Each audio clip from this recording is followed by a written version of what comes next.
భూమి కోసం, భుక్తి కోసం, వెట్టి చాకరీ విముక్తి కోసం జరిగిన తెలంగాణ రైతాంగ సాయుధ పోరాట యోధులు, గెరిల్లా పోరాట గిరిదళం నాయకుడు, సిపిఐ జాతీయ నాయకుడు, ఉమ్మడి ఆంధ్రప్రదేశ్ మాజీ కార్యదర్శి, మాజీ రాజ్యసభ సభ్యుడు కామ్రేడ్ నల్లమల గిరిప్రసాద్ అమరజీవి అని సిపిఐ జిల్లా సహాయ కార్యదర్శులు పల్లా దేవేందర్ రెడ్డి, ఎల్ శ్రవణ్ కుమార్లు పేర్కొన్నారు. నల్లమల గిరిప్రసాద్ 29వ వర్ధంతి సందర్భంగా ఈరోజు నల్గొండలోని సిపిఐ జిల్లా కార్యాలయంలో ఆయన చిత్రపటానికి పూలమాలలు వేసి ఘనంగా నివాళులర్పించారు.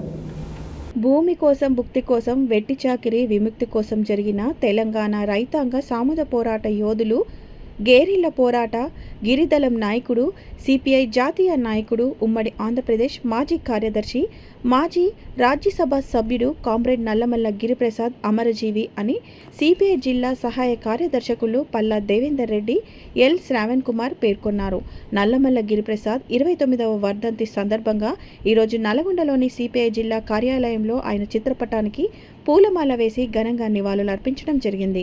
ఈ సందర్భంగా వారు మాట్లాడుతూ తెలంగాణ రైతాంగ సాయుధ పోరాటంలో వీరోచిత పోరాటాలు నడిపి భూమి లేని పేదలకు లక్షల ఎకరాల భూములను పేదలకు పంచడంలో అగ్రభాగాన ఉన్నాడని అన్నారు. పేదల కోసము నిరంతరం రాజీ లేని సమరశీల పోరాటాలు నడిపారని అన్నారు. ఈ కార్యక్రమంలో సిపిఐ జిల్లా కార్యవర్గ సభ్యులు పబ్బు వీరస్వామి, పట్టణ కార్యదర్శి కెఎస్ రెడ్డి, నాయకులు వి లెనిన్, అక్బర్, ముత్యాల జిల్లా సత్యం, యూసుఫ్, సీతారాములు, ఎల్లయ్య తదితరులు పాల్గొన్నారు.